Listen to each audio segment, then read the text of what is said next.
PDP ini bukan positif, bukan dikucilkan, bukan dengan cara dipisahin, bukan dengan cara dibenci.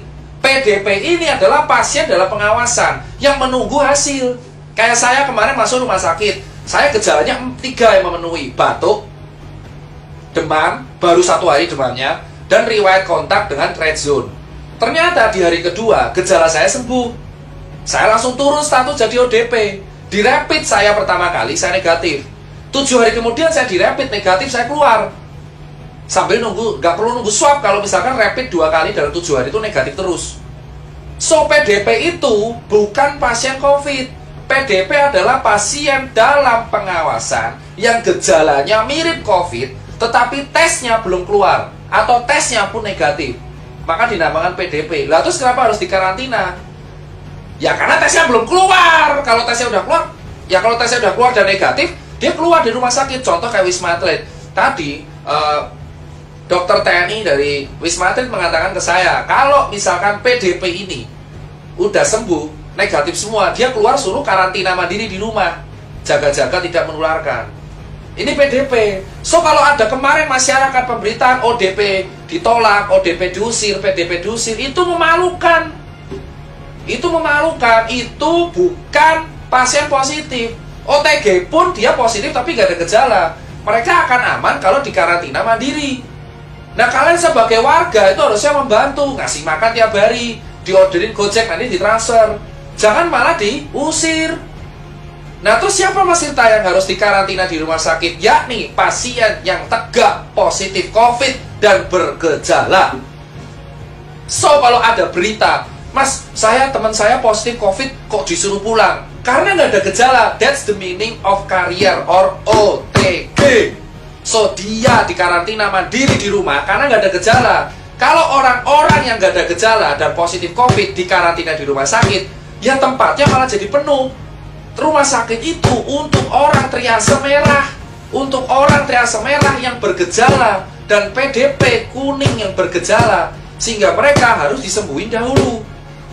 So, teman-teman sekalian, pasien yang paling berbahaya, yang paling harus kita utamakan adalah pasien COVID-19 positif dengan gejala parah. Itu dikarantina isolasi.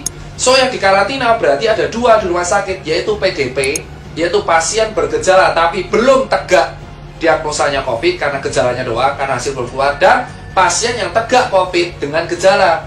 So, ODP dan OTG itu di rumah. Nah terus kenapa dokter-dokter, ini yang saya kecewa, kenapa tenaga medis malah ditolak? Tenaga medis itu nggak boleh ditolak. Tenaga medis memang merawat COVID, tapi mereka pakai APD.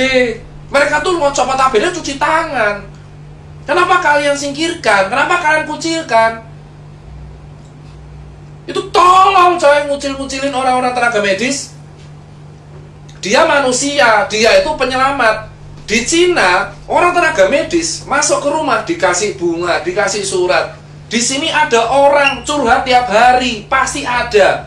Dokter nangis karena dikucilin lingkungannya. Diusir dari kosan.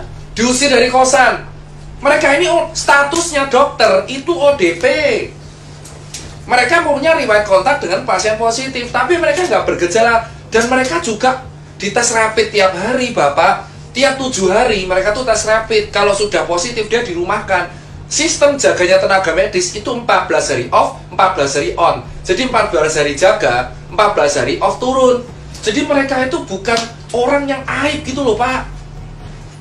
COVID itu kayak TBC Pak. TBC bahkan lebih berbahaya, dia airborne disease. Dan TBC itu diremehin di Indonesia. Bahkan sudah ada vaksinnya BCG. TBC selama dulu airborne disease, gak ada kayak gini. Padahal TBC itu kalau batuk, virusnya Mycobacterium tuberculosis itu bertahan di udara selama berjam-jam. Dan pengobatannya TBC itu 6 bulan. Belum campak.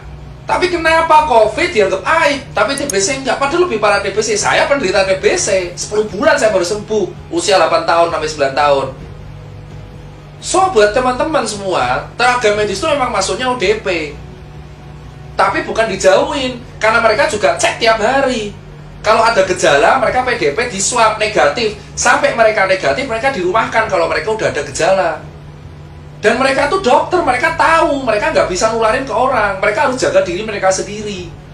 Bukan berarti ya, mereka tuh butuh support. Kita tuh butuh support. Nah ini sekarang jelas. Yang kelima apa? Jenazah. Kenapa jenazah harus ada metode khusus? Gini Pak, di undang-undang, saya lupa undang-undangnya berapa, mungkin teman-teman hukum bisa melengkapi, bahwa pada dasarnya di Indonesia, kalau ada penyakit wabah, itu ada teknik pemandian dan penguburannya. COVID itu kategorinya wabah, pandemik. Mau dia menular lewat cairan dan droplet, tetap ini harus mengikuti prosedural penguburan jenazah sesuai undang-undang. Yaitu yang ngubur harus tenaga medis, pakai APD lengkap, even itu tukang gali kuburnya, dan dikasih kain kafan, dikasih plastik, dibungkus peti mati, lalu dibungkus lagi plastik, dikuburin, gitu loh. Nah terus kenapa jenazahnya ditolak? Saya udah bilang, COVID tidak menular lewat airborne. Kalau di udara bebas, COVID menular lewat airborne kalau kena tindakan yang aerosol di mulut 3 jam doang, itu pun di rumah sakit biasanya. Jenazah ini harus kayak gituin karena itu undang-undang, namanya teknik pemulasaran atau apalah, teknik pengubaran sesuai undang-undang, karena wabah.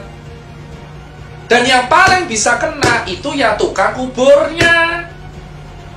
Kenapa kalian di desa malah nolak jenazahnya? Kalau dikubur terus semuanya kena, ya enggak. Ya nanti kan nular lewat air tanah, ya enggak, kan dibungkus plastik.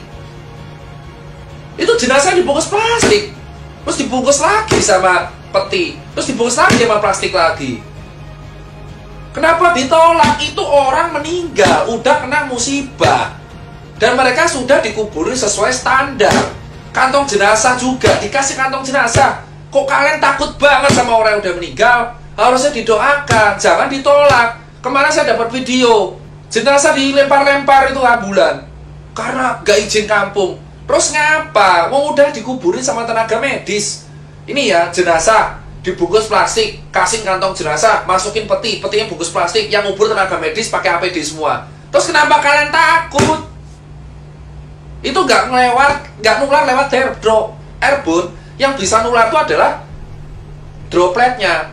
Berarti kalau jenazah bisa nular, ya siapa tahu dropletnya keluar dari mulut, bisa jadi toh. Terus kita megang jenazahnya, makanya dibungkus mati-matian karena itu sesuai UU. Penyakit apapun yang dikategorikan WHO wabah, itu harus penguburannya khusus. Mau dia penularannya droplet, cairan, airborne, kalau udah wabah pandemik, penguburannya khusus. Kalau nggak khusus, itu melanggar undang-undang. Jadi kalian nggak perlu takut sama orang mati. Mereka itu udah kena musibah, takdir. Itu aja edukasi dari saya bagian 1.